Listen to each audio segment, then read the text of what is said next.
The meeting order. It is 7:30. Peggy has done a roll call. All commissioners are present. Public comment period correspondence at this time. The commission president will recognize members of the public who have indicated their desire to address and share comments with the commission. Upon recognition by the commission president, persons may address the commission first stating their name and address. Are there any public comments? Hello, yes. Hi. Good morning. Good morning. Good morning. I'm Becky Hebner-Lew and I reside at 1313 East 26th Street. My comments today are following up with the public comments made to your commission on July 22nd regarding the Marshall Police Department fit for duty. I was stunned to be silenced and be told we've heard enough and unable to communicate the remainder of my comments on that date. I was also stunned to learn one of the commissioners had actually left the meeting after I began to speak. My comments were documented in the meeting minutes as I believe fit for duty is unfair. The word unfair was never even spoken.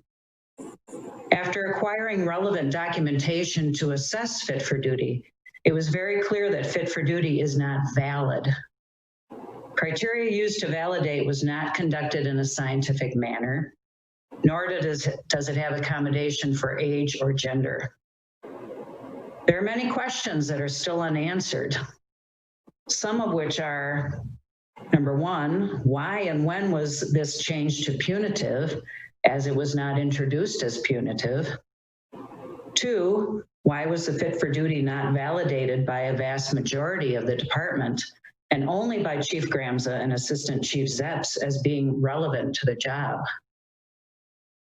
Three, what are the legal fees to date in defense of the testing?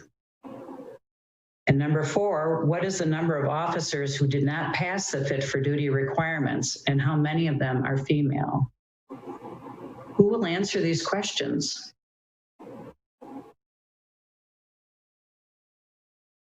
Thank you. End of comments. Thank you. Item 4, approval of minutes of the August 12th, 2020 regular meeting. Any changes or corrections? Move approval. I have a motion. Do I have a second? Thank you. Any other discussion? All in favor say aye. Aye. Any opposed? Thank you. Item 5, approval of fire department bills. Chief Owen. Good morning, everybody. In your packet, you have two sets of bills. One was signed by Commissioner Meese on August 13th, and the second by Commissioner Myers on September 1st. Looking through the bills, probably the biggest thing that may have jumped out to any of you is on page 5D. It's to fire apparatus and equipment for a charge of $30,377. That was for the repair of engine 4. Majority of that funding came from the approved CIP for 2020, and the balance of it came through our normal maintenance fund. Engine 4 went down initially for some repairs to the monitor, the nozzle on the end of the ladder, some electrical, and they ended up finding more things wrong. So that engine is back up. Aside from that, nothing else really jumped out at me unless something jumped out at you. I'd be happy to answer any questions and ask for your approval. Any questions for Scott? So it was unplanned, Scott, the repair on engine 4. What's the age of that? 2001. 2001. Thank you. Yeah, it was planned and unplanned. Okay. A combination. Very good. Any questions? Otherwise, a motion, please.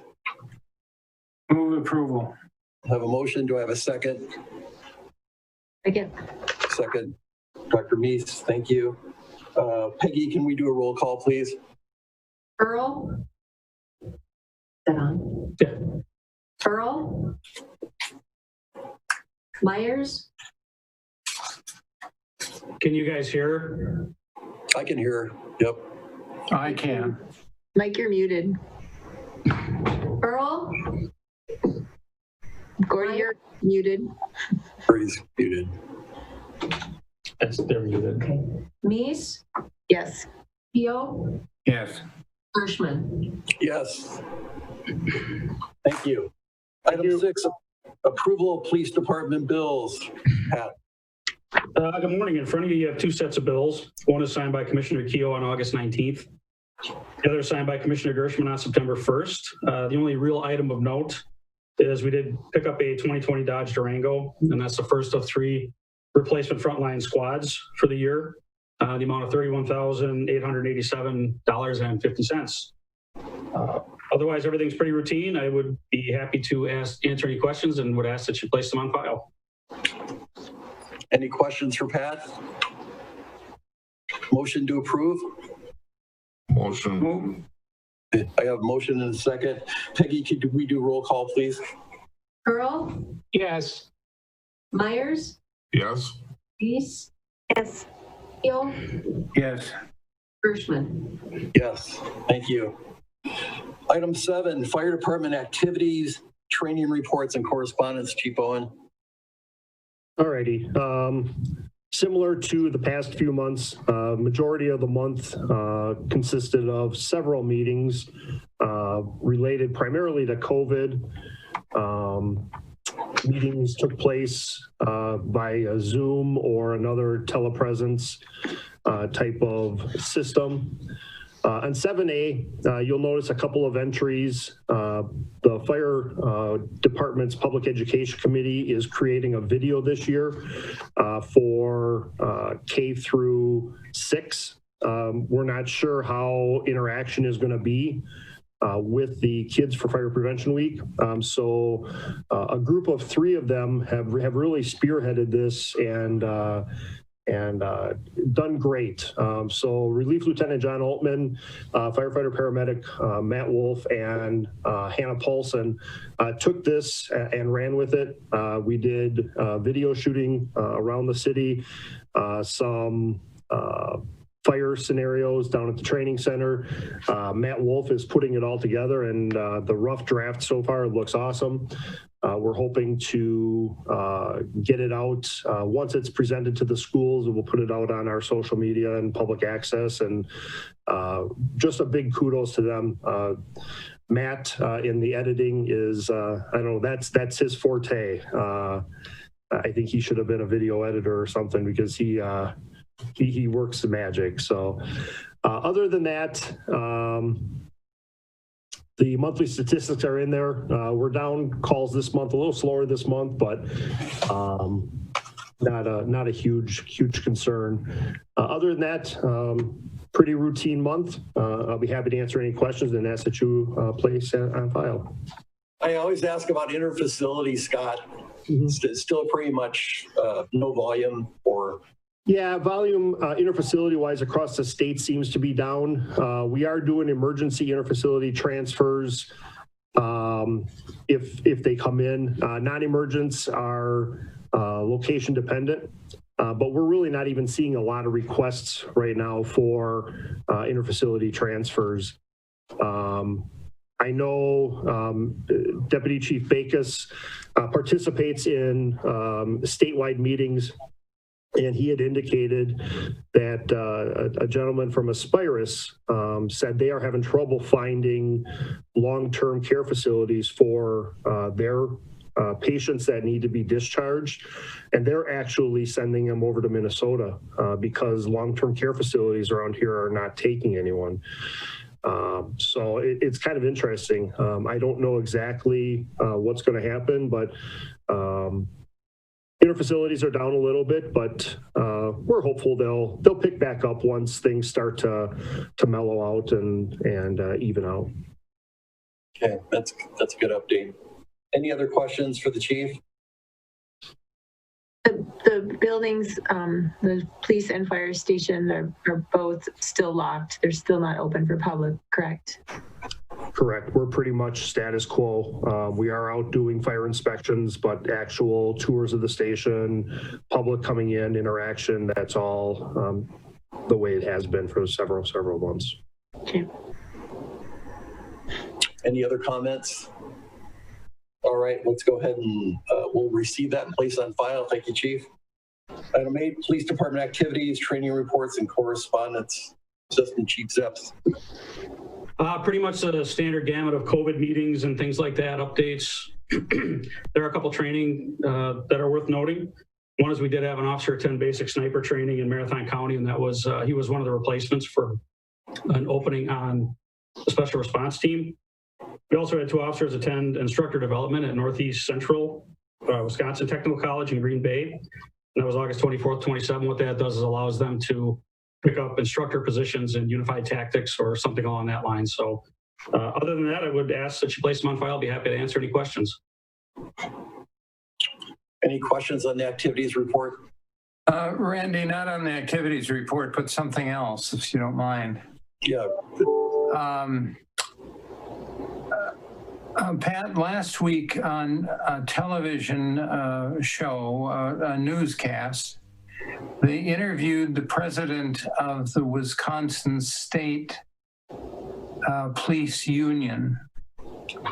And he reported that the state union has prepared a book or booklet of guidelines for initiatives to meet the 21st century, basically. Are you familiar with that? I'm not familiar with that. You heard of that? Yeah, that's news to me. I haven't heard of that one. Well, I was impressed by what he said and the way he said it, and I was impressed that the police union took the initiative to do something like that. Could you do, I think, the commission a favor and see if those books are available? You know, if they've done the kind of job he claimed they did, it might help the commission think through its expectations for the future, the next 5 or 10 years. Sure, I certainly can do that. Probably the reason I didn't see that is I'm not on a mailing list through that because I haven't been in the union for some time. But Yeah. I have plenty of people who are, so I can look into that for you. I'd appreciate it. Sure. Any other comments or questions? All right, let's go ahead and we'll receive that and place on file. Thank you, Pat. Item 9, approval to hire a patrol officer to fill a vacant position. Okay, as you know, at the last PFC meeting, we did ask to hire a 41st officer. That was in anticipation of an officer who's currently on an extended leave of absence. That was approved. However, looking back at prior minutes, formal approval was never sought to replace the vacancy that we actually had in January. So with that, more of a technical sense, I'm looking to receive your approval to replace the officer that we separated from in January. So once that officer is replaced, then we would proceed with pursuing the 41st officer. I'd be happy to answer any questions on that.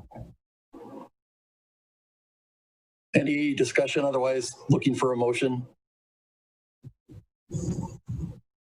I'll make a motion. Motion by Myers. Do I have a second? I'll second that. Yep. Second by Andy. Any other discussion or questions? Peggy, roll call, please. Earl, Yes. Myers, Yes.